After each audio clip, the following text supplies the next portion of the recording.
Ela desceu à fonte, encheu seu cântaro e subiu. Então o servo correu-lhe ao encontro e disse: deixa-me beber um pouco da água do teu cântaro. Respondeu ela: bebe, meu senhor. Então prontamente abaixou o seu cântaro para a mão e lhe deu de beber. Acabando ela de lhe dar de beber, disse: tirarei também água para os teus camelos, até que todos bebam.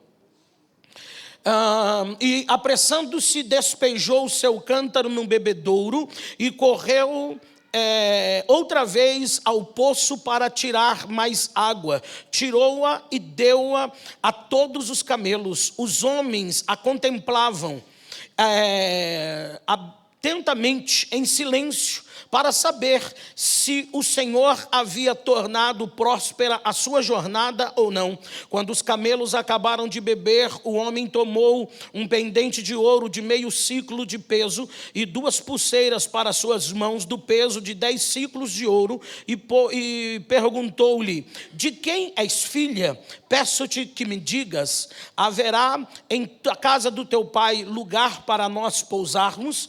Ela respondeu: sou filha de Betuel, filho de Milca, a qual deu a Naor. Disse-lhe mais: temos palha, forragem bastante e lugar para pousar.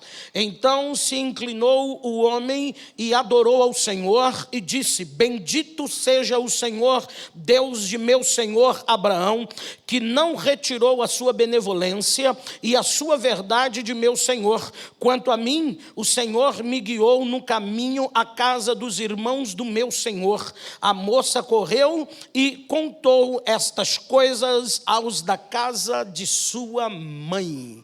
Amém? Podeis assentar a todos e o meu muito obrigado. Um texto bastante fantástico. E nós vamos extrair algumas coisinhas para nós nesta noite, mas eu queria convidar você, com a sua Bíblia aberta, volta comigo para o capítulo de número 15. É aí que nós vamos começar a nossa mensagem. Capítulo de número 15, versículo de número 1, 2 e 3. Eu vou acompanhar por ali, porque a minha Bíblia, os versículos embaixo já não consigo mais, mas caminhamos. Acharam? Capítulo 15, versículo 1, 2 e 3. Depois dessas coisas veio a palavra do Senhor a Abrão em visão, dizendo: não temas, Abrão, eu sou o teu escudo, o teu grandíssimo galardão. Então disse Abrão: Senhor Deus, que me has de dar? Pois ando sem filhos e o mordomo da minha casa é o Damasceno Eliezer. Disse mais Abraão: eis que não me tens dado filhos, e eis que um nascido na minha casa será o meu herdeiro. Amém? Hoje nós vamos falar um pouquinho acerca disso. Eliezer, o poço e suas lições. Deus vem mostrando pela sua palavra, e de 2 domingos consecutivos, e também de uma forma sequencial, o poço vai usar mais uma vez servos para falar ao nosso coração. Isso significa que poço não é um lugar reservado única e exclusivamente para pessoas ou que contenham um cargo eclesiástico ou que exerçam alguma função, porque ainda vivemos em tempo em que as pessoas pensam que a oração ou que a ação de quem tem uma função na igreja é mais forte do que a dele ou chega mais rápido.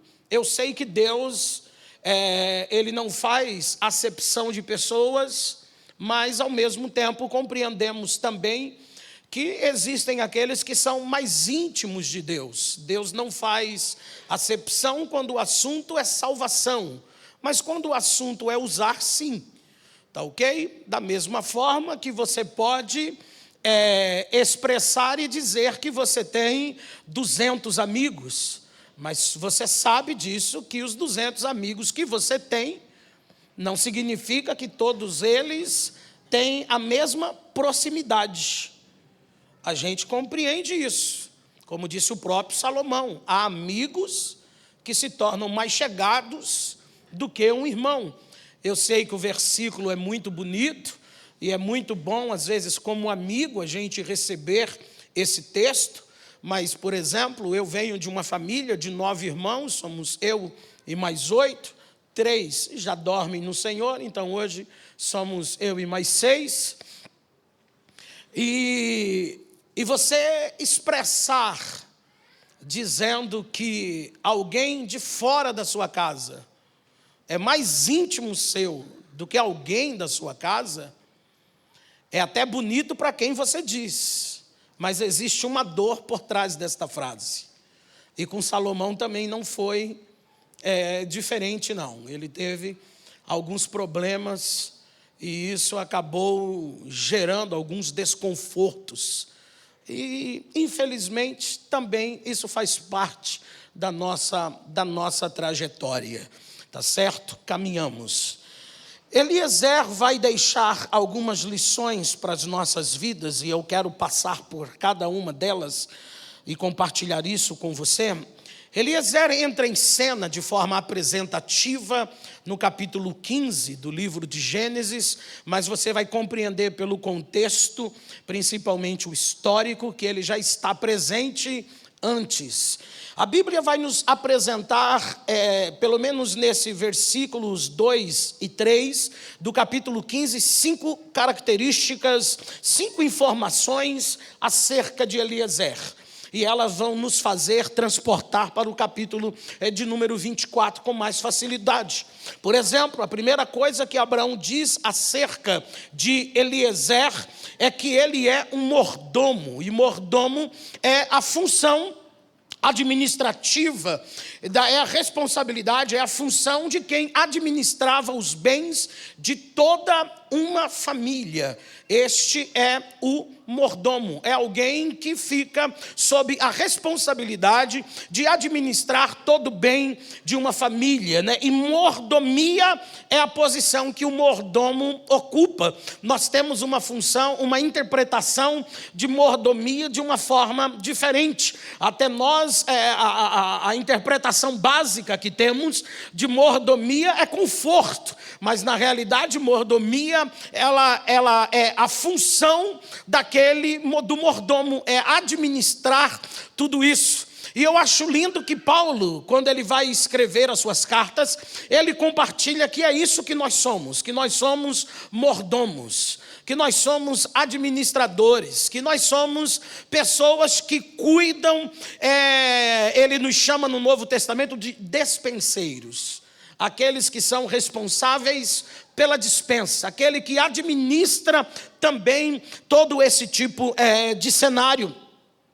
E eu achei isso interessante porque, na realidade, esta é a nossa função, né? Esse é o título que nós temos no mundo. Nós somos mordomos. Absolutamente nada é nosso. Nada é nosso. Usamos até a expressão, não, tenho uma casa, tenho um carro, não, tenho um cônjuge, tenho filhos, tenho isso, mas na realidade nada é nosso. Somos apenas administradores daquilo que o Senhor confiou em nossas mãos. Nada é nosso. A gente declara a casa é nossa, mas se você não pagar imposto, você sabe o que acontece. A gente declara que o carro é nosso, mas você sabe que se você não pagar IPVA, o que vai acontecer com o carro que é nosso. Então, assim mesmo, não deixa de ser um cônjuge, não deixa de ser filhos. Embora a gente saiba que não existe ex-filhos, mas sabemos que nós temos sobre nós uma responsabilidade. Então, tudo é para nós administrarmos da melhor maneira possível. Dentro das minhas condições, pastor, então, concordar com isso, às vezes seria apoiar o seu comportamento. Então, nós vamos aprender nesta mensagem que ser mordomo, que administrar algo, é ir um pouquinho além daquilo que se espera. E entendermos que não é somente administrar, é ter zelo por aquilo que Deus confia em suas mãos. Ter zelo por aquilo que o Senhor confia em nós. E aquilo que Deus confia em nossas mãos, não é tão simples administrar isso. Na luta de boxe, por exemplo, quando o lutador percebe que ele não vai conseguir, que ele não está mais em condições, em troca de olhares, em comunicação com o seu treinador, existe uma atitude que o treinador tem que pode encerrar a luta, que é jogar a toalha. E quando Deus confia em algo em nossas mãos, se tem uma coisa que Deus nunca espera é que você jogue a toalha. Porque se aquilo que é de Deus que vem para minha mão, e foi Deus quem deu, é impossível isso se tornar um peso ao ponto de ou alguém joga a toalha ou você está morto. Isso é impossível. É lógico que entre o jogar a toalha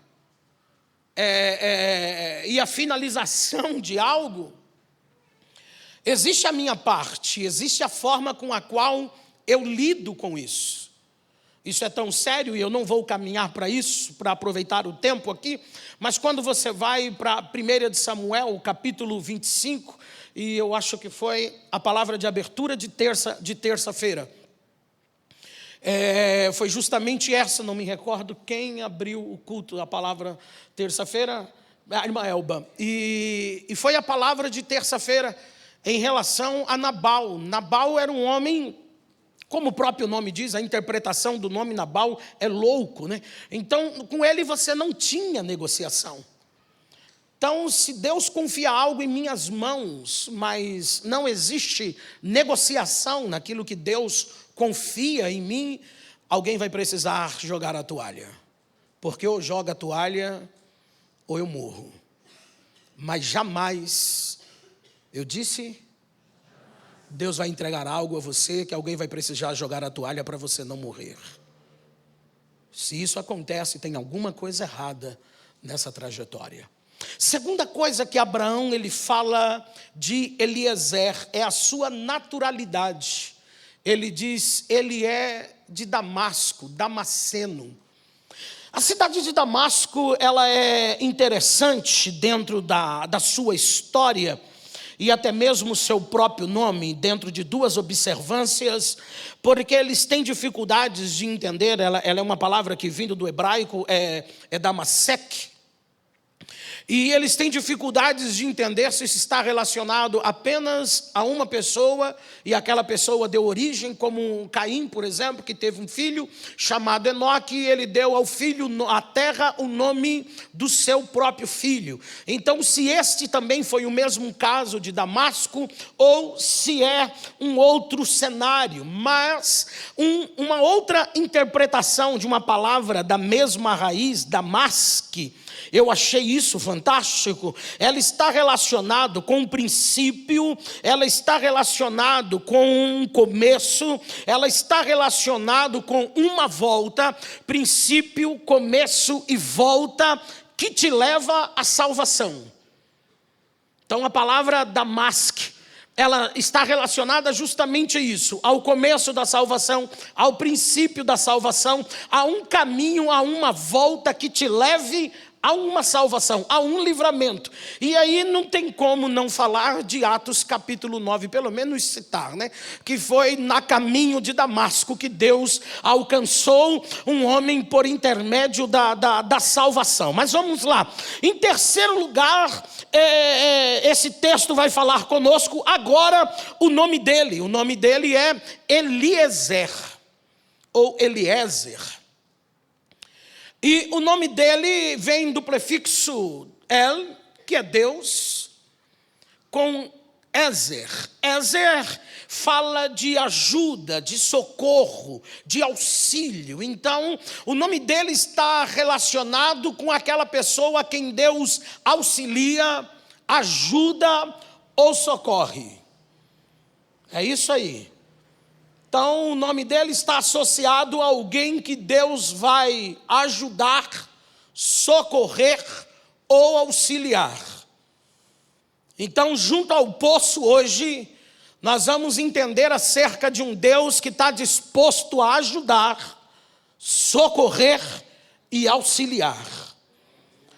Então eu poderia dizer a você que eu vou pregar hoje para 3 pessoas, ou dividindo vocês em 3 grupos de pessoas. Pessoas a quem Deus vai ajudar. Talvez você entrou hoje aqui e você não precisa de muita coisa. Uma ajudinha já está de bom tamanho. Sabe aquela pessoa que fala, rapaz, eu só estou precisando de uma ajudinha. O Deus de Eliezer está aqui nessa noite para ajudar você. Só que tem gente que precisa de um socorro. Ele precisa de um socorro vindo da parte de Deus. O Deus do socorro, você vem no lugar certo. E não estou falando de sidiqueno, estou falando de presença de Deus. Você está no ambiente certo. Há um Deus que te socorre nesta noite. E Ele também é o Deus que auxilia. Se eu não preciso de uma ajuda, não preciso de um socorro, eu preciso só de um auxílio. Se eu puder me dar um auxílio aqui, só uma orientaçãozinha, Ele está disposto. Esse é o Deus. Uma coisa que eu achei fantástica, não estou dizendo para você se apegar a isso, mas só para você pensar, a tradição judaica ela se subdivide em algumas partes, e existem pelo menos 2 comentaristas muito bons dentro disso, quando o assunto é o Pentateuco. Dentre deles nós temos a escola de Shammar e a escola de Rashi. E a escola de Rashi, ela faz um comentário, quando eu lia essa semana pesquisando sobre Eliezer, e eles fazem um comentário no capítulo 14, versículo 44, quando Abraão junta os 318 para ir a uma batalha contra um grupo de reis. Ele vai mostrando o contexto da palavra hebraica presente dentro desse cenário, que em algumas versões, e eu dei até uma olhada em algumas que eu tenho em casa, e infelizmente não achei nenhuma, mas achei a referência de uma que eu quero buscar essa semana, e qualquer coisa eu faço até uma foto para trazer para vocês e mostrar para vocês no domingo. As nossas versões traz isso no plural por causa do nome 318. Joga para mim, João, por favor, 14:40 de Gênesis. E a nossa versão havia servido a corda alemã, mas um 13º, não, é 14:40, João. 40. Ou eu que estou errado na referência? Tem não? Não, Gênesis 14:40, não tem não. Então o erro de referência é meu mesmo. Corrijo isso daqui a pouquinho.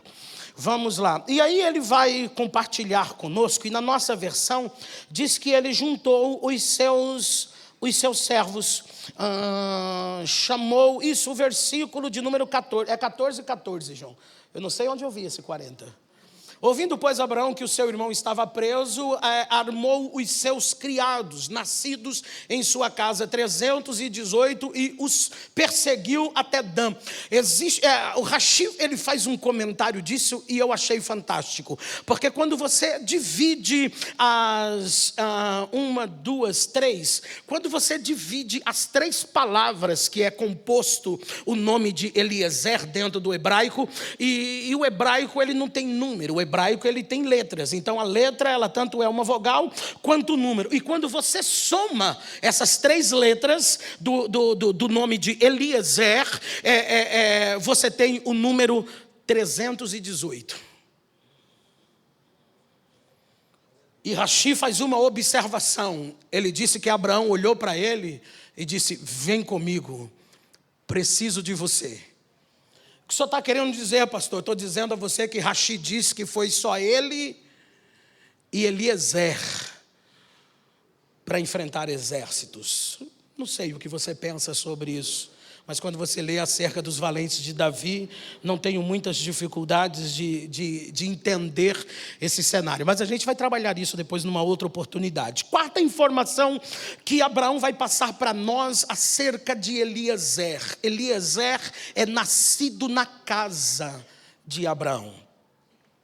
Eliezer tem pais, ele tem pais biológicos, mas o seu senhor é Abraão. Ele nasceu na casa de Abraão. Ele tem pais biológicos, mas devido ao nascimento dele ser na casa de Abraão, ele pertence a ele. O que eu quero que você entenda com isso, que você tem seus pais biológicos, você tem sua família, mas o dia que você ergueu a mão e entregou sua vida a Cristo, você faz parte agora, você é contado como aquele que nasceu em minha casa. E obviamente a gente não vai ter como fugir, embora eu não vou mergulhar nisso, Everton, mas não vai ter como a gente fugir da tipologia bíblica. E Abraão, dentro desse cenário, ele é um tipo de Deus. Quem estuda sobre tipologia bíblica, dentro do contexto da hermenêutica, sabe muito bem acerca disso. Então deixa eu lhe dizer uma coisa, há vantagens para você dentro do novo nascimento. Abraão diz: o que eu tenho é um menino, e ele é nascido na minha casa. Eu venho acompanhando a sua história desde o seu nascimento. E aí a última informação que Abraão dá acerca de Eliezer, e é afirmativa, é que, olha lá, a última frase depois da vírgula: será?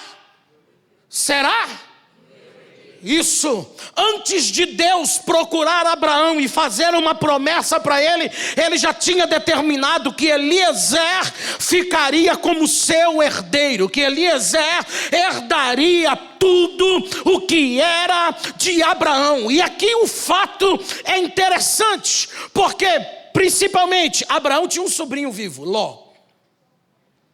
E se for misturar os sentimentos, o irmão de Ló, Arã, havia falecido. Então Abraão poderia muito bem contar com Ló como seu herdeiro. E ele não estava tão distante assim. 2, o irmão de Abraão, chamado Naor, também ainda estava vivo.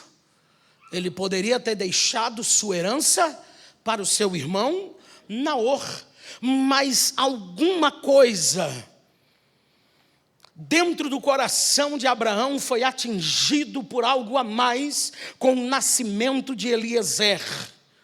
Então deixa eu dizer uma coisa a você.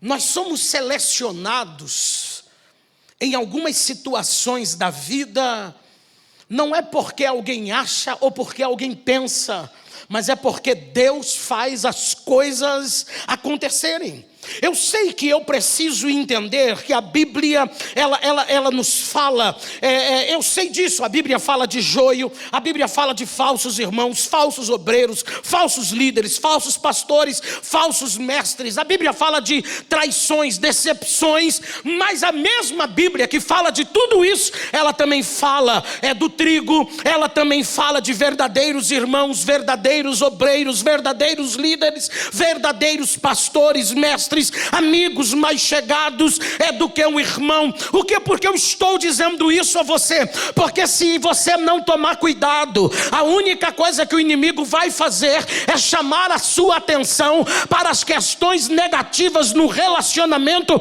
congregacional, o que é totalmente diferente da igreja de Jesus Cristo. Não confunda relacionamento congregacional com relacionamento com a igreja de Jesus Cristo, porque dentro de congregação você pode encontrar falsos obreiros, falsos pastores, falsos irmãos, você pode encontrar joio, mas a mesma Bíblia que diz, ela também vai dizer a você: tem trigo aí, tem gente verdadeira. Paulo escreve a Timóteo e diz a você: meu verdadeiro filho na fé. Então tem gente de confiança, tem gente que você pode se relacionar com ela. Eu preciso entender isso.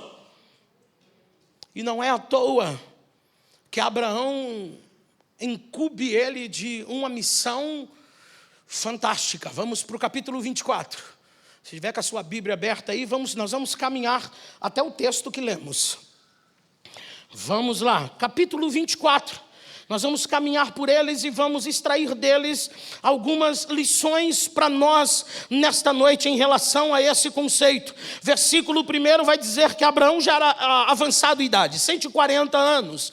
Versículo de número 2, ele vai falar para nós que Eliezer é servo, é o mais velho, e agora ele não era mais cogitado como um herdeiro, porque o herdeiro agora Deus falou, não, a herança que eu vou trazer vem das suas entranhas. Então agora ele promove Eliezer não mais ao seu herdeiro, mas ele coloca ele como administrador de tudo aquilo que ele tem. Eu queria ter ouvido um glória. Mas deixa eu repetir como diz os pregadores, que eu acho que você não entendeu. Nós temos dificuldades de entender algumas mudanças, porque a gente é mimado demais. A gente quer ganhar um brinquedinho e não quer que ele seja tirado da gente, e nunca. Então Eliezer era cotado como herdeiro, até o dia de Deus fazer uma promessa para Abraão, e falou, respeito o carinho que você tem por ele, a admiração que você tem por ele, mas o meu negócio com você é algo que eu vou tirar das tuas entranhas. Eu vou te dar um herdeiro. Eu não sei como é que foi a conversa. Eu não sei se Abraão já tinha chamado Eliezer para tomar um café e falado para ele, olha, já estou com 70 anos, já estou com 74, talvez foi no mesmo ano, já estou com 75, você nasceu, você é o mais velho, então eu quero que você prepare, porque amanhã eu morrendo, tudo que eu tenho é seu.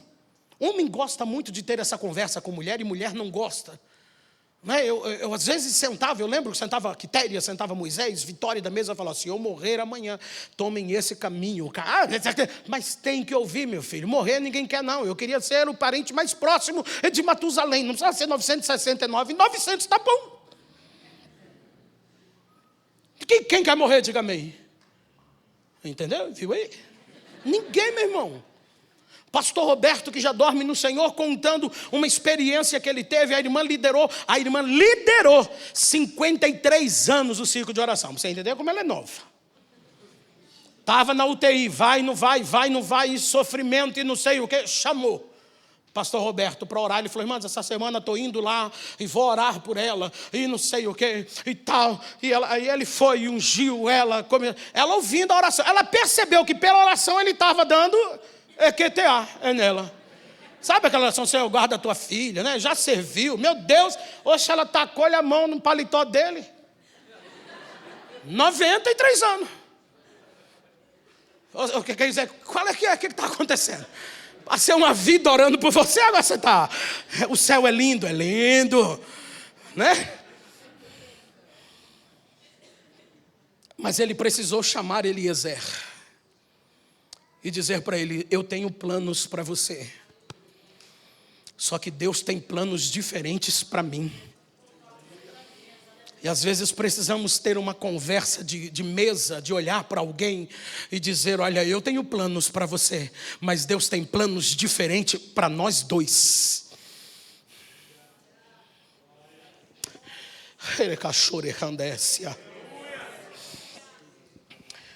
Deixa eu repetir de novo para você. Às vezes a gente precisa chamar alguém para conversar e dizer para ele, eu tenho planos para você.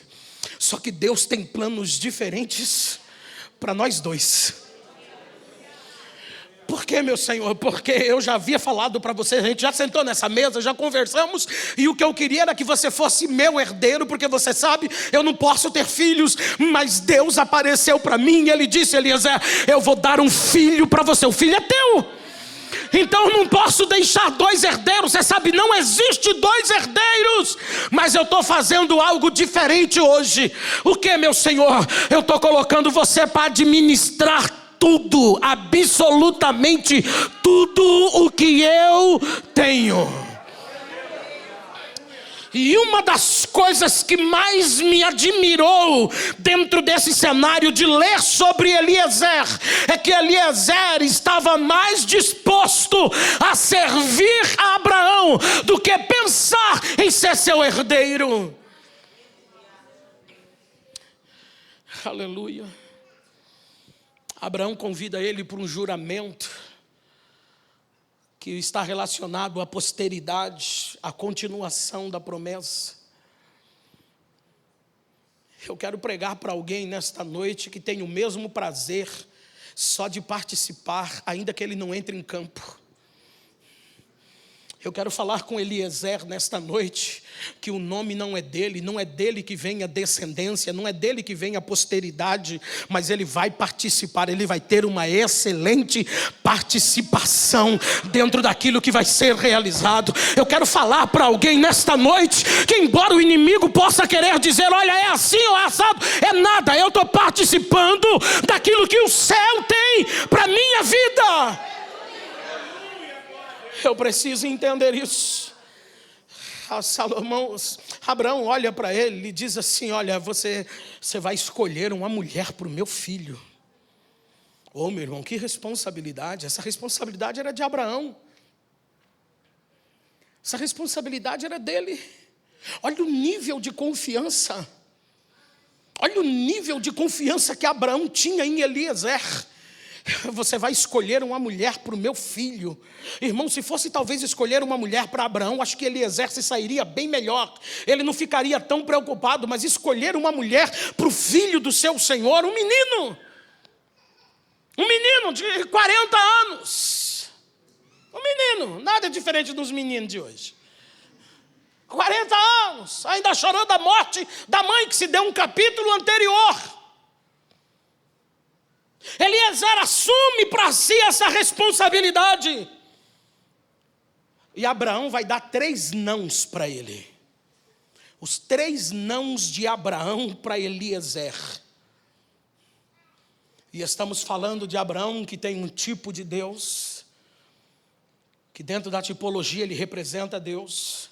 Estamos falando de Eliezer, que dentro da tipologia representa a pessoa bendita do Espírito Santo. E Deus olha para ele e fala, vou te dar 3 nãos. Abraão olha para Eliezer e diz para ele, você não vai tomar mulher para o meu filho do meio dos cananeus.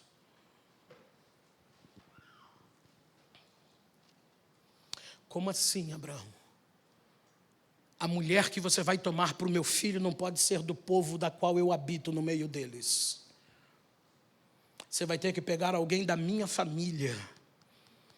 Não serve, não pode ser. Eu não estou aqui para pregar para o teu pai ou para a tua mãe, ou para dizer o que você quer ouvir. Estou dizendo a você que a ordem que o Espírito Santo tem, quando o assunto é preparar alguém para estar do seu lado, não é alguém do mundo. Eu não estou falando para você de filosofias humanas, nem de definições humanas. Estou falando para você de Bíblia.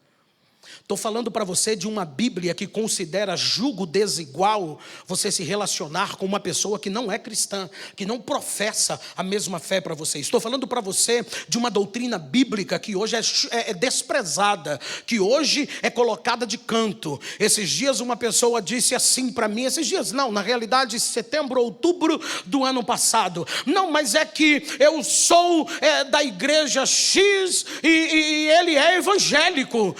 E minha família não é evangélica, nós somos católicos e nós servimos ao mesmo Deus, por que a gente não pode se relacionar? Eu falei, então, nós temos alguns problemas na sua frase. Primeiro delas, não servimos ao mesmo Deus. Segundo problema da sua frase é que nós, no primeiro deles, não servimos o mesmo Deus. Segundo, coisa que eu posso te dizer de problema nessa frase é que não dá para a gente se relacionar por causa do que a Bíblia diz. Isso é questão doutrinária. E o que nos diferencia é a nossa doutrina. Então Deus está lembrando e dizendo, do meio dos cananeus é não.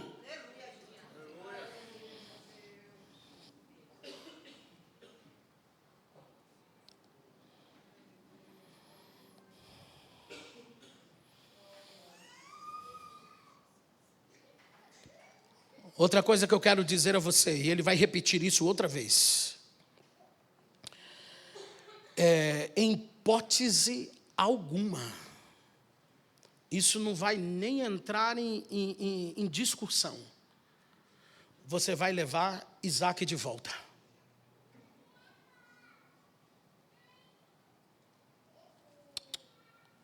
Porque Eliezer pergunta para ele, tá, e se a moça não quiser vir? E se ela querer ver primeiro o cabo para ver se vem, se não vem, se é feio? Você está dizendo aqui, é lógico, você trabalha para ele é bonito. O meu patrão é lindo. É lógico, ela está pagando seu salário, ele é feio, tem defeito. Está te abençoando? Não, e se ela querer, ela dá uma olhada.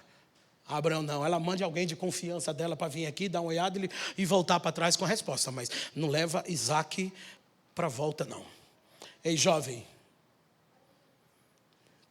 quando o céu vai preparar algo para você, não é para você voltar não. Não é daqui para trás, é daqui para frente. Estou falando para você de Bíblia, estou falando para você? Nossa, eita vontade. Mas nem os casados apoiou agora. Estou falando para você de? Isso, e não é minha interpretação não. Aí você pode falar, pastor, essa é sua interpretação. É não, isso é hermenêutica. Isso é doutrina bíblica. Julgo desigual é doutrina bíblica. E ele falou, volta não. Terceiro não. E se a moça não quiser vir? Abraão falou para ele, você está livre do seu compromisso comigo, do seu juramento comigo. Porque relacionamento não se força. Relacionamento se constrói. Então não é o que um quer ou o que o outro quer, é aquilo que ambos construímos. Eu preciso compreender isso. Amém?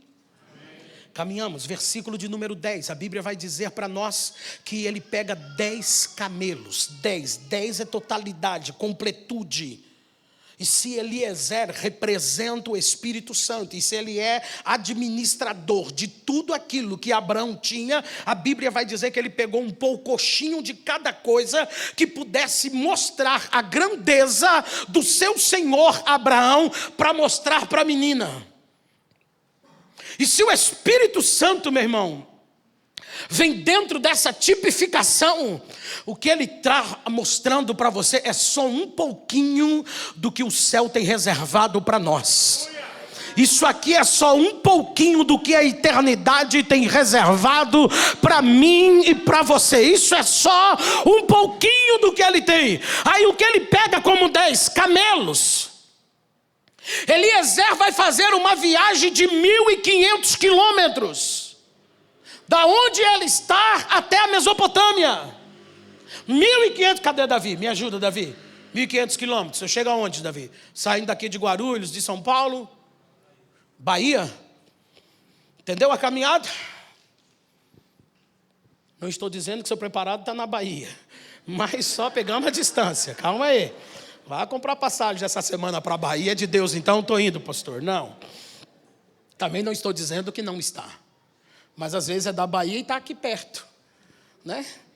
Então ele foi para uma viagem de 1.500 quilômetros. Caminhamos. A questão é, como encontrar em uma cidade com tantos habitantes um parente do seu Senhor, em uma época que não havia meios mais precisos de localização. Não estamos falando da gente hoje, que você acha um parente, um amigo, pelas redes sociais. Estou falando de uma época que o máximo que Abraão poderia dar, falou, olha, quando eu saí de casa, Naor era assim, assim, assim, assim. E é Naor, que é casado com Milca, que é filho de Terá, que é meu irmão, que somos tios de Ló. Então não tinha muita coisa. Não tinha muita coisa. Versículo 11, 12, 13 e 14. Coisa gostosa. Chegando ele lá, ele para junto ao poço. Sempre que você tiver uma grande missão, mas sem os recursos necessários, deixa eu te dar um conselho, para junto ao poço. Sempre que você tiver algo grande para resolver, as coisas estão meias que complicadas, para junto ao poço. Você já percebeu o quanto o inimigo luta para tirar a gente do poço? E poço, desde o que eu estou dizendo a você, e eu vi, não sei, o Leandro, acho que foi o pastor Leandro que pregou aqui, e aí eu usei sobre o poço. Então foi ali que o Espírito Santo começou a falar comigo: Senhor, faça da Seed Canon um poço de encontro, um local de encontros. E é isso que o inimigo quer, tirar você de congregar, tirar você da presença de Deus. Você já percebeu que a coisa mais simples hoje é a gente faltar no culto? Você já percebeu que a coisa mais simples, mais lógica hoje é as questões da vida tirar a gente desse ambiente? Mas deixa eu lhe dar um conselho. Sempre que você tiver uma grande missão e perceber que seus recursos não são necessários o suficiente, para junto ao poço. Pare junto ao poço. E se o poço representa uma denominação, lembra de 2 de Reis, capítulo de número 4, a mulher tinha um grande problema em casa, a morte do marido, credor, uma dívida, ela correu para o poço. Chegando no poço, quem estava lá? O dono do poço, o administrador do poço, Eliseu. Ela falou: não tenho nada. Eliseu, dá um direcionamento para ela. E se estamos falando disso, de como casa de Deus, isso aqui é um cenário físico, eu sei disso. Eu sei, não estou dizendo a você que isso aqui é a casa de Deus. Isso aqui é um ambiente físico, mas também é um ambiente totalmente espiritual. Então o que eu preciso entender? Cadê o conjunto? Fica de pé, Ministério de Seed Canon, conjunto, fica de pé. Todos envolvidos com o conjunto, fica de pé. Não um conjunto só, todos, isso. Deixa eu lhe dizer algo para vocês. Entenda, porque a preparação do louvor é mais do que um ensaio. Preparar um louvor é mais do que um ensaio. E pastor, é muito mais do que um ensaio. É entender o que Deus tem para nós nesta noite. É compreender o que o Espírito Santo quer que seja ministrado. É entender que, embora o hino é da Quitéria, mas de repente o que o Senhor quer é o que o Nando ensaiou. Preparar um louvor é muito mais do que isso, é entender o que o Espírito Santo quer que seja ministrado. Por quê, pastor? Porque não é à toa que esta Bíblia aqui vai dizer para nós que Deus, quem? Ele habita em meio aos louvores. Aleluia, e não estou falando de qualquer louvor, não estou falando de qualquer canção, eu estou dizendo a você que Deus optou habitar no meio dos louvores. Então é mais do que um ensaio, é mais do que o que está sendo cantado em todas as igrejas, é mais do que aquilo que está dando popularidade, é aquilo que o Espírito Santo quer para esta noite. E o que Ele quer para esta noite, pastor? Eu não sei, você não sabe, porque eu não sei quem vai entrar por esta porta. Eu não sei as condições emocionais, físicas, eu não sei os problemas, mas o Deus que está atraindo eles para o poço sabe a água que eles precisam. Então é mais do que um ensaio. É mais uma lista de hinos que estão sendo cantados. É mais do que alguém pensa. É sensibilidade espiritual. Podem sentar.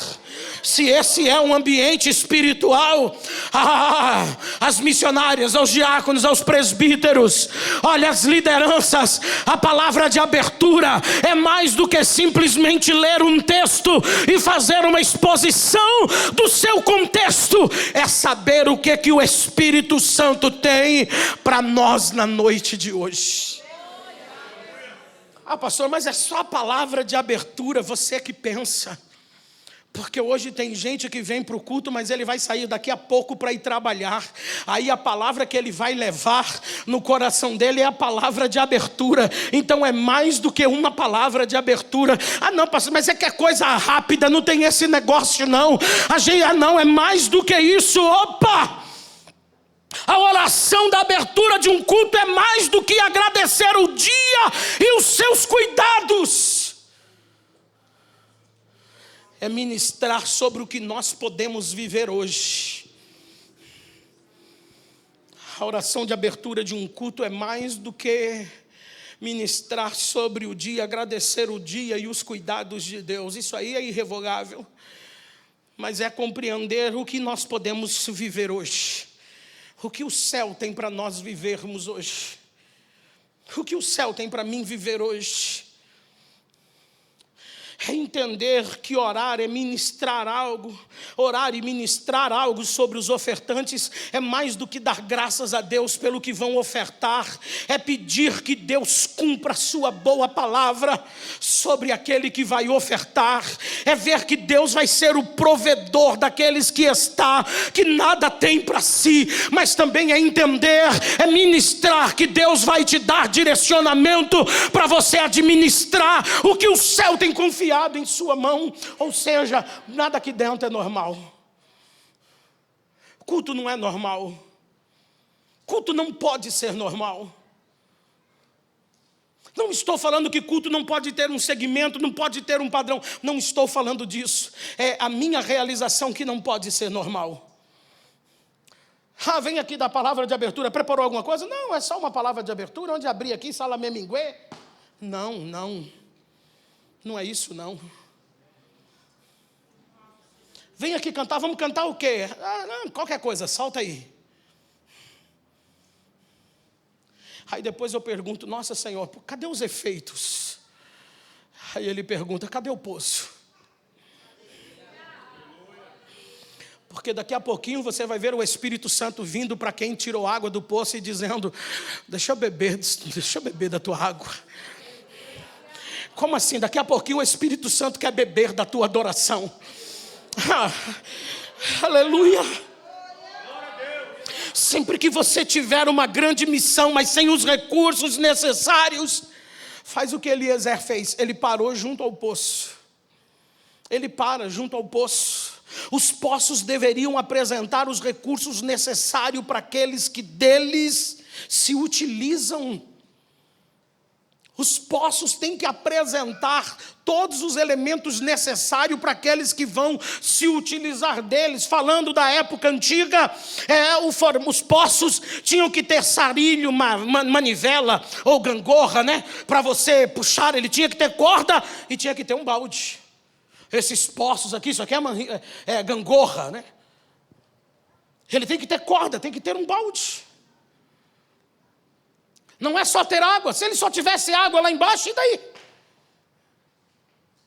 Mas ele não tem corda, ele não tem um balde para que se tenha acesso até ele. E os em forma caracol, eles tinham que ter em seus degraus pedras para dar acesso. O que isso significa, pastor? Como igreja, a gente precisa ter tudo para oferecer para uma família. Para receber uma família como igreja, a gente precisa estar preparado. A gente precisa de um espaço para criança. A gente precisa de um berçário. Esses dias acabou um culto de domingo, subiu 2 aqui. Pastor, a gente pode falar com o senhor? Pode, me ajoelhei. Ficar do tamanho delas. Falei, pois não, pastor, a gente precisa de uma sala. Porque não dá mais para a gente ficar com as crianças. Aí eu... idade... Eu tenho 5. E a cúmplice? 6, pastor. Só não foi no meu aniversário? Filha de pastor. Aí vocês não querem mais ficar com as crianças? Falei, tá certo, filha. Me ajude em oração, porque tá na minha lista um espaço maior para mim tirar vocês do meio das crianças. Você entendeu? A igreja tem que ter. Porque aí você adquire um carro, a gente precisa ter um estacionamento. O que o senhor está querendo dizer, pastor? Que o poço precisa ter recursos. E quando Deus te atrai para um poço, é você que vai ser o alvo desses recursos. Porque é você que vai cuidar da criança, é você que vai cuidar do estacionamento, é você que vai ajudar a gente a fazer esse poço estar sempre em manutenção. Sempre que você tiver uma grande missão, mas seus recursos não são necessários, pare junto ao poço. Eliezer para junto ao poço. Sabe o que ele vai fazer? Ele faz os camelos se ajoelharem. Escola profética, quem estava sabe disso. A única forma que um camelo descansa é quando ele se ajoelha.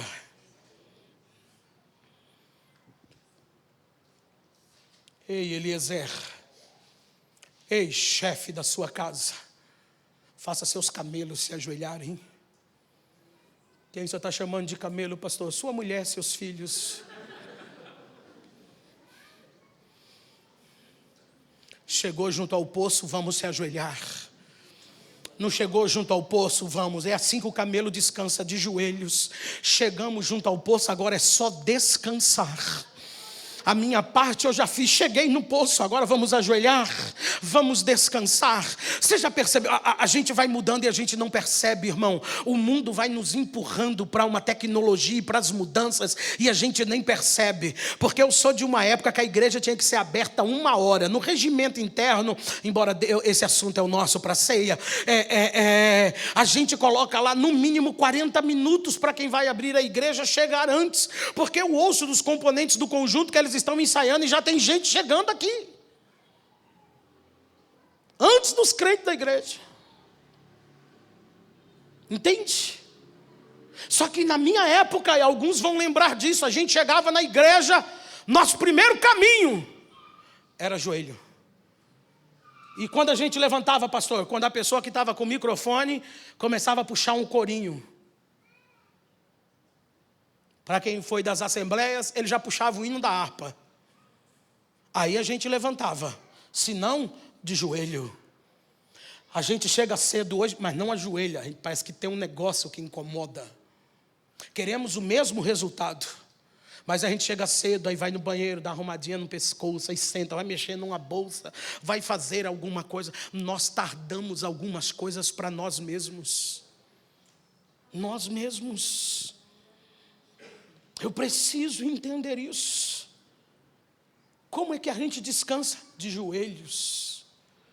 Para descansar em Deus, eu tenho que estar de joelhos.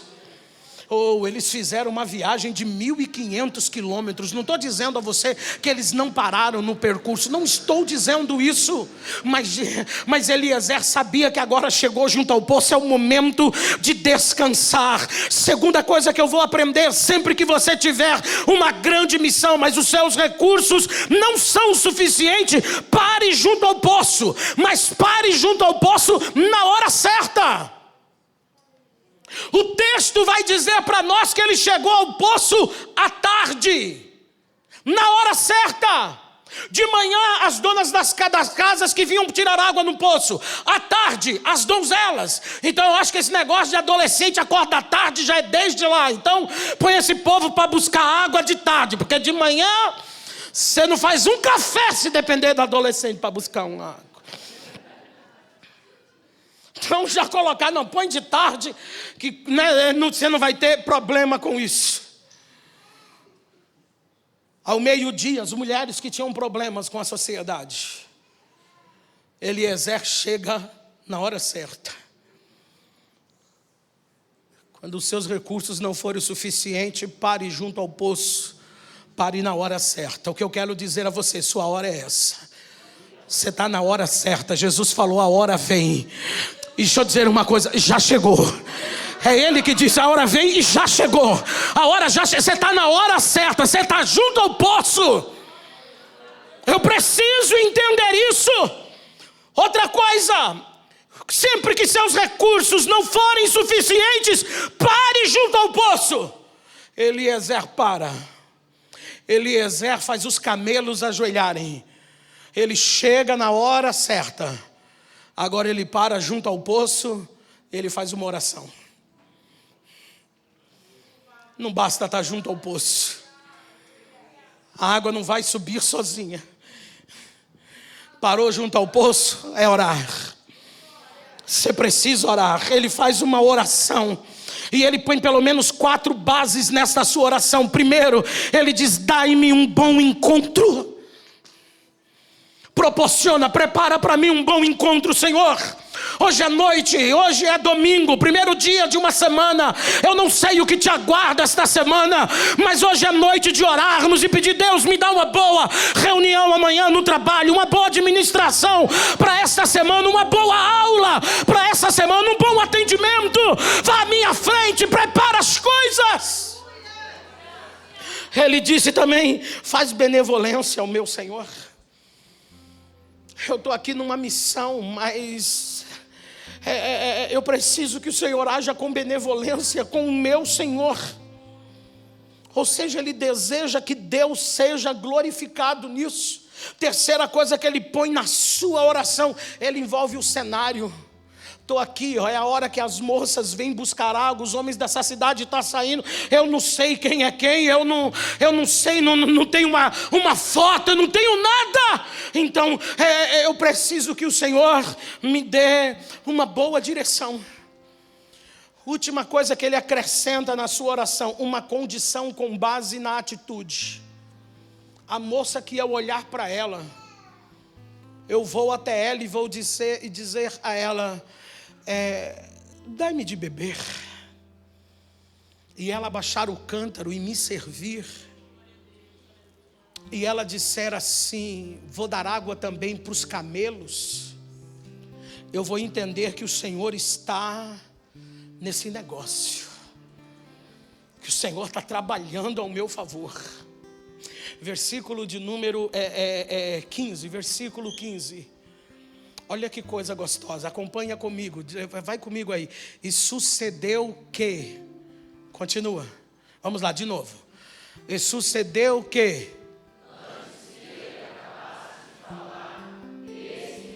segura. Sabe do que eu lembrei, irmãos? Deixa eu ler para você. Não trabalharão em vão. Profecia.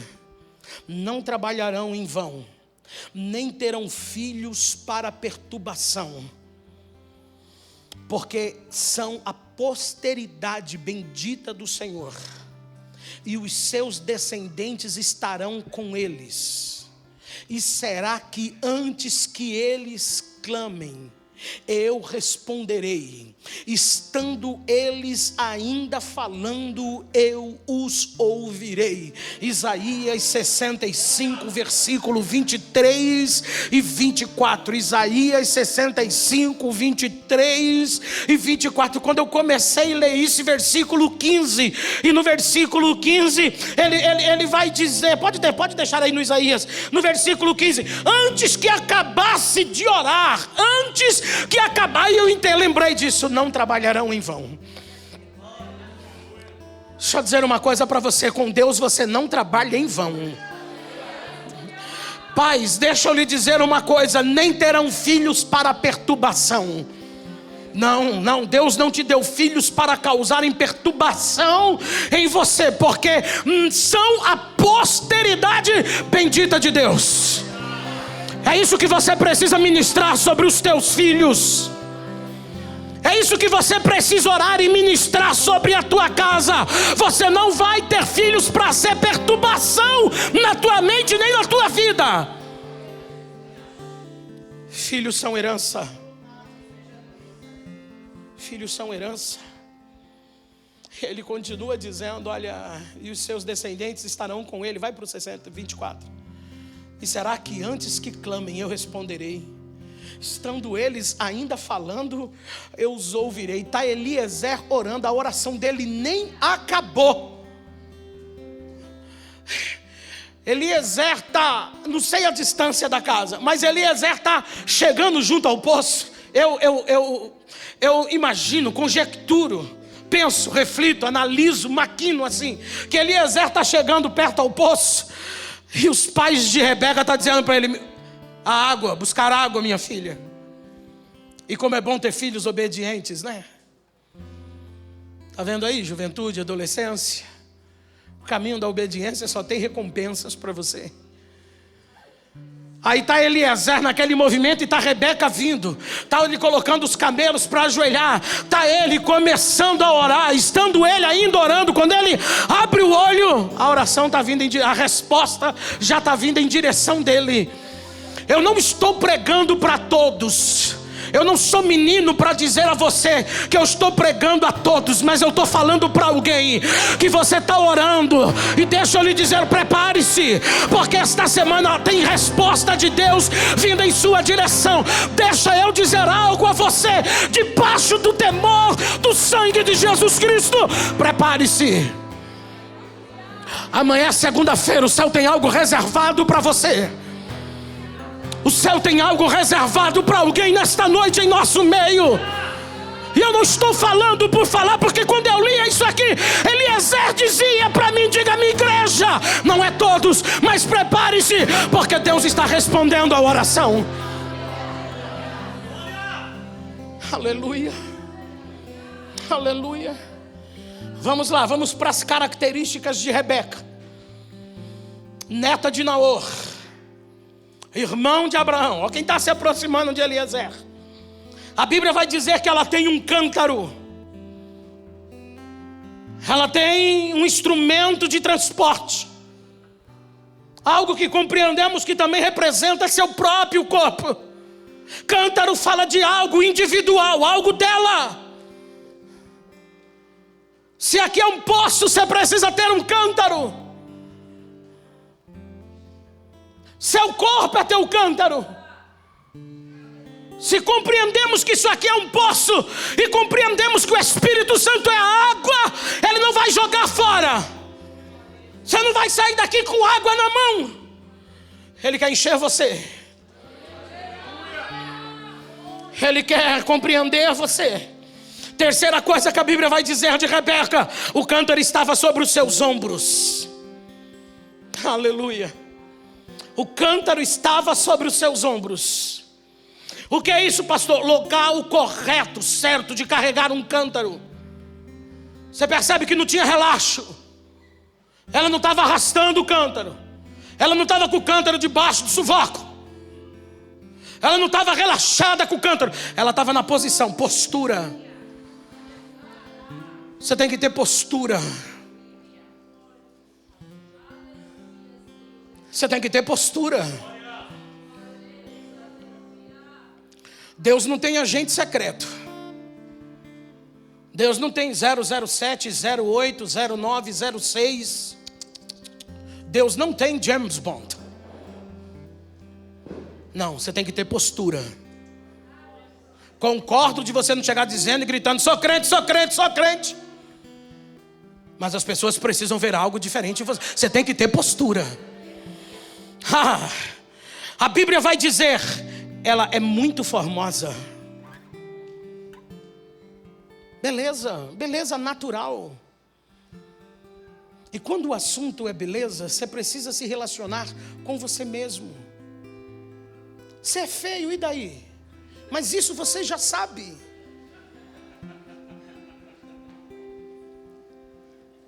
É sério, o que é bonito? Se você buscar etimologia, a história do bonito, você vai chegar a uma definição simples: um feio bem arrumado.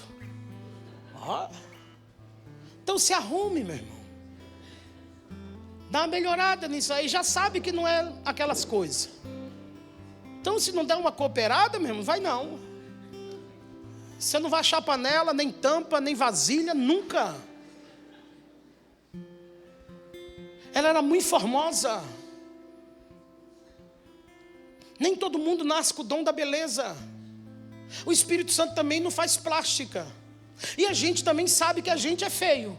A gente só assume. Eu tenho uma teoria comigo. Ainda vou escrever sobre isso. Nós somos feios. A gente só assume isso a cada 5 anos. Tira uma foto sua hoje, daqui 5 anos. Gente, nossa, como eu fiquei feia com esse cabelo. Não tinha uma amiga para me dizer. Mas é que a questão é que hoje você viu meu cabelo? Você está dizendo que você está linda.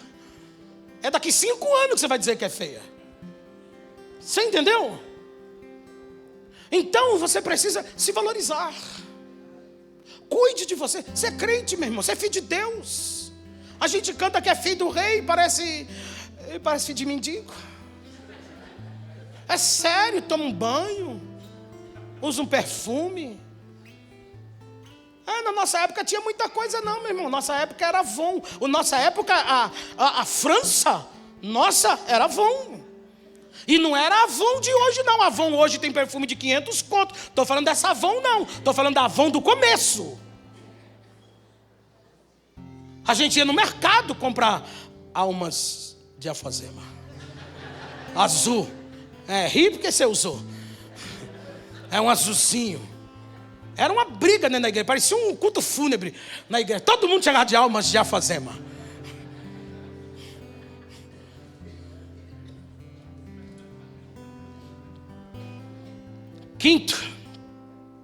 Quinta e melhor qualidade dela: virgem. E essa é a melhor virtude da igreja. Uma igreja que não se relaciona com o mundo, uma igreja que não se relaciona com deuses estranhos, uma igreja que se guarda para Deus. A maior virtude para mim de Rebeca é essa, representando nós como igreja, é saber disso, que nós precisamos ter a virtude. Sexto, ela desceu a fonte. O poço de Rebeca, o poço do encontro, não era estilo esse, era o estilo caracol. Ela desceu a fonte, porque não dá para ter acesso à água se eu não me dispor a descer. Não dá para ter acesso à água, a água não vai subir até mim, eu preciso ir ao encontro dela. Sétimo, ela encheu o seu cântaro. Ela encheu o seu cântaro. Era a atividade dela. A água era para ela? Não, era para toda a sua família desfrutar. Ela encheu o cântaro. Às vezes a gente vem para a igreja e vemos buscar para alguém, interceder por alguém. Tem irmão Aldeci orando, Josué, não é isso, irmão Aldeci? Veremos Deus alcançar esse menino ainda. Você tem irmã Josinete, ainda estamos em oração. É você que tem que vir buscar água, e você tem que encher o teu cântaro. Aproveite o culto, encha o teu cântaro, não fique disperso não fique desatento não, encha o seu cântaro. E a Bíblia diz, em 8º lugar, ela subiu, porque ninguém vive na fonte. A fonte pode viver em você, mas ninguém vive na fonte. Ninguém vive, ela desce, enche e sobe. Ela precisava retornar para casa. Tem alguém esperando água, tem alguém com sede em casa. Versículo de número 17. Eliezer põe sua atitude, sua oração em prática. Ele se aproxima dela e diz para ela: olha, deixa-me beber um pouco de água do teu cântaro. Se Eliezer é o Espírito Santo, se essa água também é a ação do Espírito Santo, olha que coisa louca. Deus cria situações, abençoa você e quer compartilhar com você, e quer que você compartilhe com Ele da bênção que Ele te deu. Acho que você não entendeu, deixa eu repetir de novo. Ele te dá condições, Ele providencia a água, você pega da água, e Ele vem dizer a você: deixa eu provar disso aí, deixa eu provar desta água, deixa eu provar do resultado do seu trabalho. Você desceu, não é trabalho é adoração. Deixa eu beber desta água.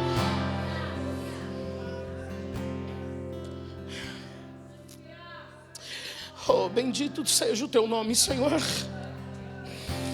Aleluia. Aleluia, aleluia, aleluia. Versículo 18 vai dizer que ela é respeitosa, ela trata ele como Senhor. Décimo, ela demonstra compadecimento, ela se compadece dele. Ele tem sede, ela tem água, soluciona o problema dele. Acho que essa virtude de Rebeca nós estamos perdendo. A igreja está se tornando muito egoísta na evangelização. E eu não estou falando de evangelização quando a gente convida você para vir para cá. Porque, com todo respeito aos grupos de missões em todas as denominações, mas eu acho que não existe uma tapa mais bem dada na cara de nós como cristãos do que grupo de missões. Eu entendo, pastor José Hinaldo, que a gente precisa ter uma liderança de missões, e eu louvo a Deus pela vida da Cecília, que faz isso com muita excelência, mas isso é uma tapa na nossa cara. Por quê, pastor? Porque missões não é de um grupo, a missão é nossa como igreja. A missão não é a gente descer para a Praça Estrela domingo. Não é não, pastor, não, porque quando a Bíblia fala da ação dos discípulos, era sempre eles voltando para casa. E às vezes Deus tem que criar situações, você voltando para casa. Esses dias estou dentro de casa, 2h10 da manhã, pastor. Falei, oxi, estou ouvindo vozes. Quando saio, é Nando no meu portão. O carro quebrou subindo por Ponte Alta. Vamos deixar o carro aqui, vamos levar o carro para casa, chama um Uber. Não, vou largar o carro aqui, Uber. Não, seu carro aqui não. Então vamos arrastar para casa do meu pastor. Arrastaram lá para casa. Chegamos lá em casa, não, meu carro está aqui, você vai com o meu carro. Ah, não, pastor, mas eu já peguei Uber. Não, Uber a gente paga, daqui a pouco o Uber vem. Rapaz, não é todo pastor que faz isso não, e não sei o que não, nossa igreja. Aí daqui a pouco o rapaz, sou cristão, estou parado, me entristeci com algumas coisas. Aí entrei e falei, opa, esse carro não quebrou à toa. Aí daqui a pouco ele diz, sou levita. Falei, bom, já o cântaro, o poço já não é mais meu. Boa noite para vocês. Por quê? Porque você está socorrendo 2 levitas, baterista do conjunto da igreja, vocalista do conjunto da igreja. Ah, eu tocava na igreja. Ah, eu moro no conjunto. Como é o nome do conjunto onde vocês moram? Santa Luz. Ele mora no mesmo conjunto. Você está entendendo, Deus, que você trabalha? Que ele vê o clamor de uma alma, ele vai criando situações, ele vai criando um cenário para colocar você perto. Estou pertinho, estou com sede, estou perto de você. É o Espírito Santo querendo que nós nos compadecemos. Só que olha que coisa louca. Escute isso, Rebeca é uma mulher, uma jovem, estamos no mês da mulher, e essa agora é para você, mulherada. Rebeca é uma jovem, é uma mulher disposta a ir além. Por que algumas coisas não funcionam na nossa vida?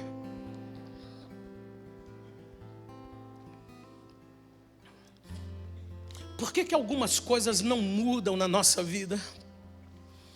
Porque nós nos acostumamos com a mesmice. A mesmice do evangelho, a mesmice do trabalho, a mesmice das coisas. Tem mulher que ela é a mesmice até na cozinha. Ela só faz arroz e feijão e salada. Arroz e feijão e salada. Salada, feijão e arroz. Mesmice. Pior inimigo de relacionamento é a mesmice, que a gente chama de rotina.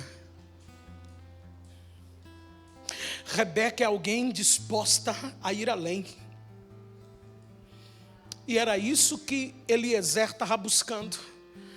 Isaac não merece qualquer pessoa, ele precisa de uma mulher disposta a ir além. Por quê, pastor? Porque Deus disse para o pai dele, eu vou fazer você pai de uma poderosa nação. E minha senhora, antes de morrer, só deu um filho para ele. Então essa poderosa nação está vindo aí, meu filho. Então não dá para casar com essas mulheres chatas, só quero um filho. E depois nem encosta em mim não. E os abacaxi.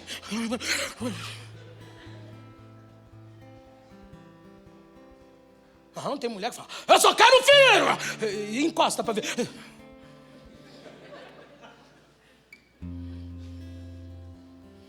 Eliezer falou, meu senhor precisa de uma mulher disposta a ir além. Porque eu não sei se é com ela que Deus vai cumprir a grande nação. Então tem gostado de ter filho, meu filho. Então eu quero uma mulher que me ofereça água, mas que ela olhe para mim e diga, vou dar água para os camelos. Ah, porque sendo uma adolescente e ela fala, vou dar água para camelo, meu irmão, ela só cai nessa se não souber o que é um camelo. E se ela não for trabalhada por Deus, ela termina e fala: nunca mais na minha vida eu dou água para ninguém.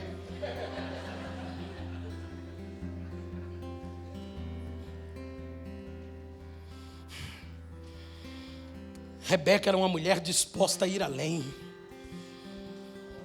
Eliezer falou: você poderia, opa, ela tira o cântaro aqui, abaixa, dar água nas mãos dele, ele bebe. Ela fala: pode beber, porque assim que você terminar de beber, eu vou dar água a todos os teus camelos, até eles pararem de beber. Meu irmão, estou falando para você de um cântaro feito de barro. Trabalhei na Coca-Cola, e a gente fica com essa parte do ombro, basicamente quando a gente usa a expressão uma carne morta, né? Que vai criando músculo. Então você vai carregando as caixas aqui. Os primeiros dias era terrível, depois acostuma. E você vinha, pegava as caixas sem dificuldades. Estou falando de uma dama. Não foi fácil para Rebeca, com um cântaro de barro no ombro, descer. Esses poços, irmãos, eles tinham no mínimo, cadê o Diego? Diego tá não? Ah, foi embora? Mas tá. Irmãos, um camelo sedento, se ele tiver se alimentado, é menos água. Mas se não, é muita água, querido. É uma loucura. Estamos falando de 10 camelos. Ela teria que retirar de 250 a 400 cântaros. Ela teria que tirar de 250 a 400 cântaros para dar aproximadamente 950 a 1.500 litros de água.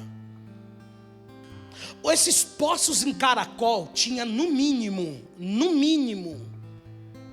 a história vai dizer para nós, 30 degraus. Então imagina, 30 degraus. Uma viagem é 60, porque você desce e tem que subir. Meu irmão, vamos por uma conta básica. Vamos tirar só 10 degraus e vamos deixar 20. Vamos deixar, quer dizer, 20 degraus. Vamos deixar 40 degraus. 20 para descer, 20 para subir, 40. Meu irmão, se forem 250 vezes, é 10.000 degraus. Aqueles 20 vai virar 10.000. Nisso aí ela já fez panturrilha, antecoxa, ela já fez trapézio, bíceps, tríceps. Ela fez a cadeira, fechou, meu irmão. Entendeu? Perna. Se for 400 cântaros vezes 40, dá 16.000 degraus. Rebeca deu origem ao crossfit. O negócio é você ficar correndo para todo mundo tá vendo. Foi Rebeca. Rebeca se disponibiliza a dar água para 10 camelos. Você entende isso? Disposição. Eu quero viver. A gente canta o louvor, eu quero viver algo novo. Mas onde está a minha disponibilidade para viver esse algo novo? Até onde eu me disponho a ir, a fazer, para viver o novo de Deus? Então ela se dispõe. Mal sabia Rebeca que os camelos que ela estava alimentando eram dela. Você não está alimentando o que é dos outros. Você não está trabalhando para os outros. Você está trabalhando para algo que é seu. Aramandécia. Oh, aleluia. Rebeca não sabia ainda, mas ela estava dando de beber. Ela estava demonstrando disponibilidade para continuar aquilo que Deus tinha abençoado o seu Senhor. Rebeca está mostrando disponibilidade em cuidar daquilo que Deus iria dar para ela. Sem saber.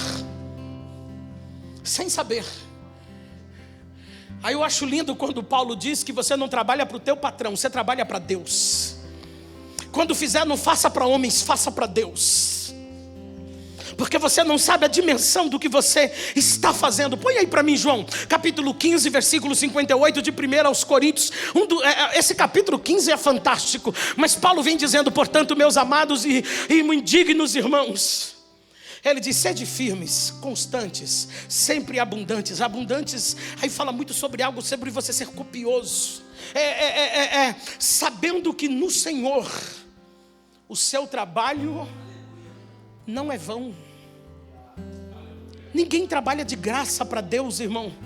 Jesus falou, se você der água para alguém, eu vou te dar um galardão. Rebeca não sabia que ela estava saciando a sede do que era dela. E outra, tá Eliezer olhando, tá os homens olhando. Se ela não fosse uma mulher sábia, ela podia estar falando, poxa vida, né? Esses homens bem que podiam olhar para mim e falar, não, você empresta seu cântaro, que a gente vai pegar água e dar para os camelos. Poxa, eles estão vendo eu descendo e subir 400 vezes. A gente tem 11 cultos no mês, se você vier em todos, vezes 12, 110, 121 cultos no ano, não é isso?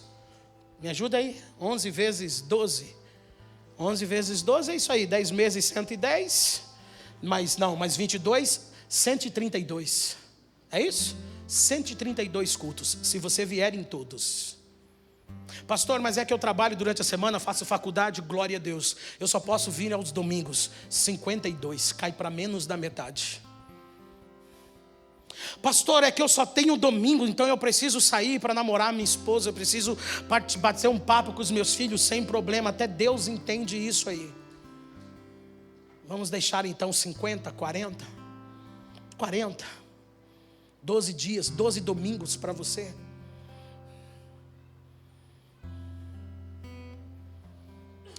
Ela desceu aquela fonte 400 vezes, sem reclamar. 400 dias orando. Eu desafiei você aqui para 21, depois caímos para 12, aí já caímos para 0. A gente é assim. A gente tem dificuldade com constância. Será se ela não teve uma cãibra, uma dor na perna? Será se não teve um momento que Rebeca, rapaz, os bichos que bebem água. Isso veio da terra do nunca. É muita coisa. Só que o seu trabalho não é vão. Com Deus o que você faz não é em vão. Versículo 23. Eliezer olha para ela e fala, tem lugar para a gente pousar? Quando ela acaba de dar água de beber para os camelos, tem lugar para pousar? Só que eu estou falando para você de uma jovem que está disposta a ir além. E não dá para Deus trazer para a promessa quem não tem disposição para ir além. Eu quero fazer parte da promessa, mas sou limitado. Eu quero fazer parte da promessa, mas não quero sair de casa para virar a esquina. Eu quero fazer parte da promessa, mas não tenho disponibilidade. Rebeca vai responder para ele no versículo 27. Põe aí o 27 para a gente, por favor. Bendito seja... 27. Isso.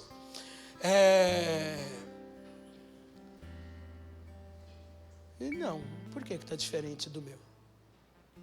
Isso, 25. Obrigado. Errei aqui na digitação, desculpa. Temos palha, pasto e lugar para passar a noite. Ele só perguntou se tinha um cantinho para dormir. Tem um lugarzinho lá na sua casa que dê para a gente encostar os bichos, amarrar em algum lugar e a gente encostar em qualquer lugar. Rebeca lá em casa tem palha que dá para misturar com alimento para os camelos. Isso vai dar uma fortalecida neles. Se você não optar pela palha, nós temos um grande pasto. Deixa eles a noite inteira pastando sem nenhuma dificuldade e temos lugar para dormir. A menina não tem tempo ruim com ela. Quem é Rebeca? O que Rebeca entendeu? Isso é adoração, irmãos. Quando nós entendemos o que é adoração é isso. Adoração é ir além. Tem gente que ele tem disponibilidade para cultuar. Tem gente que tem disponibilidade para algumas coisas, mas ele mede esforços. Só que adoração é disposição para ir além. Adoração tem um caminho, pastor. Sim, qual? Aquele que vai além. Deus procura aqueles que se dispõem a ir além. Vida cristã e seus desafios é ir além. É ir além. Jesus falou: se a sua justiça não exceder em muito a dos escribas e fariseus, sem chance para você. Adorar é entender que eu preciso ir além. Eu preciso ir além. Ela deu água para 10 camelos. Se foi 400 viagens que ela deu, 16 mil vezes ela subiu, 16 mil degraus. 16 mil degraus. Não foi isso que a gente disse? Deixa eu voltar para minhas matemáticas aqui e entender por que eu disse o que disse. É isso aí. 16 mil degraus. Agora vamos para o versículo 22. Versículo 22. E aconteceu que... Leiam comigo, vamos lá. E aconteceu que... É o quê? Não entendi. Segura. Tira, João, tira daí para eles não lerem. Tira, João, rápido. Aí. O que vai acontecer agora acabou depois que os camelos... A gente quer recompensa no segundo camelo. No segundo camelo eu quero recompensa. E tiveram que esperar ele encher a pia, viu? Tem versões que vai falar da pia. Por quê, pastor? Porque quando o camelo encosta, quando ele põe a boca, ele puxa de 10 a 20 litros, dependendo da fome, da sede dele. Quando ele põe a boca, aquela sugada que ele dá, vem de 10 a 20. Se ele já almoçou, é só 10. Se ele não almoçou, quando ele puxa, é 1 galão d'água. Então você já imaginou o tamanho da pia para a menina encher. Só que o que vai acontecer, aconteceu depois. Você está fazendo para Deus. Faz as coisas relaxadas, não.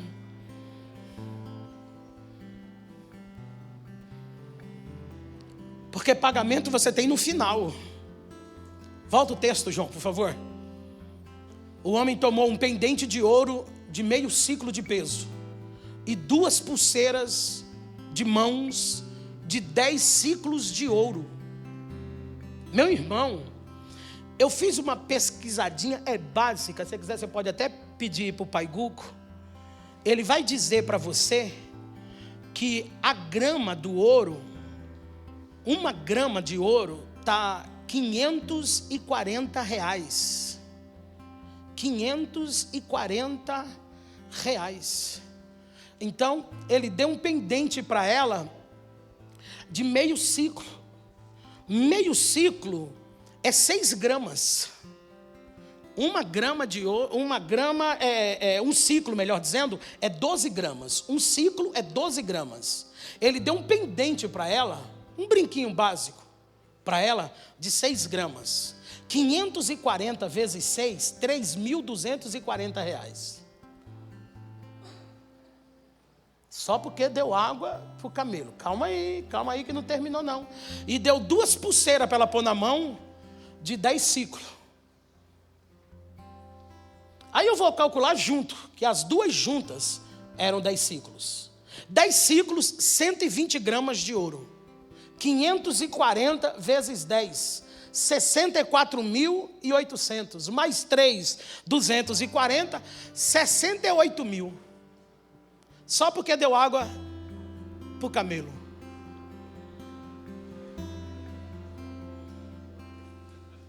Não dá para sair daqui caçando camelo? Fala a verdade. Esqueci do seu... Mila? Esqueci seu nome. Micaele, não é Micaela? Agora quando alguém chegar, vai dar água para os meus camelos, você já sabe, já lembra, 68 mil, só água para o camelo. Meu irmão, se ele deu 68 mil para ela, de lembrancinha, porque ela deu água para o camelo, o que está esperando essa mulher em casa? Você percebeu que ninguém faz nada de graça para Deus? Só porque você deu água para os camelos, toma aqui um brinquinho para você, eu sei que vocês gostam, vocês mulheres gostam de um brinco, tome. E põe essas duas pulseiras. O que o senhor está dizendo, pastor? Eu estou dizendo a você, meu irmão, o que Paulo disse em Coríntios 15:58. Que ninguém faz nada para Deus de graça. Teu trabalho não é vão no Senhor. Eu estou dizendo a você que quando eu me disponho, quando eu tenho disposição para ir além, existe recompensa. Porque Deus também não é bobo. Você está entendendo?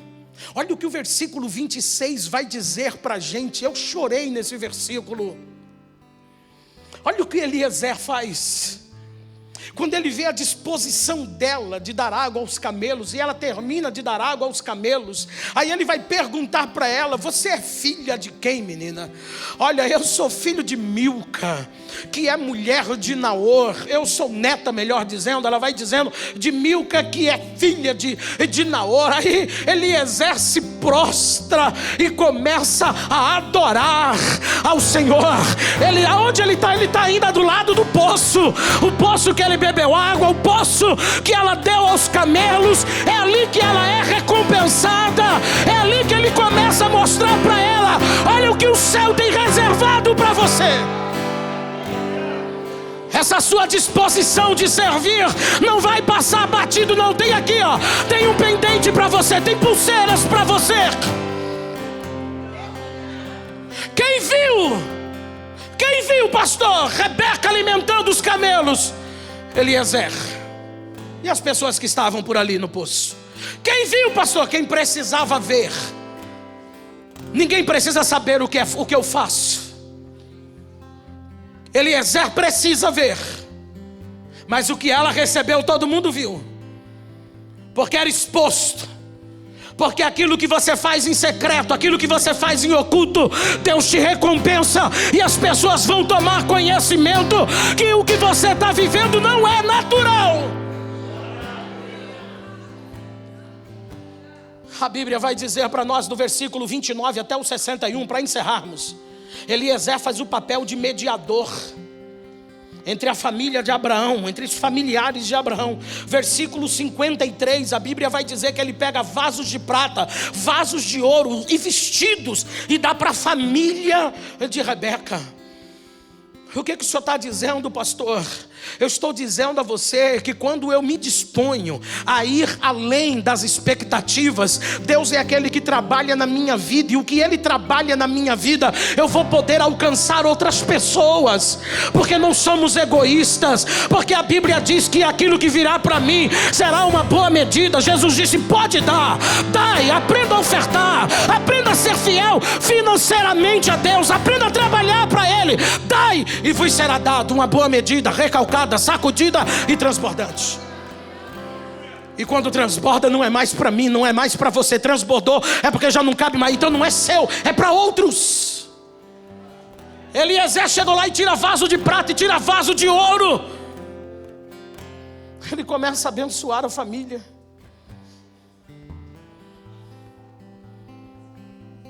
Tá, pastor, o senhor está falando tudo isso aí de Eliezer, o senhor está falando tudo isso aí de Rebeca e Isaac. Vamos finalizar agora, 63, João, do mesmo capítulo 24, versículo 63. Aleluia. Leia.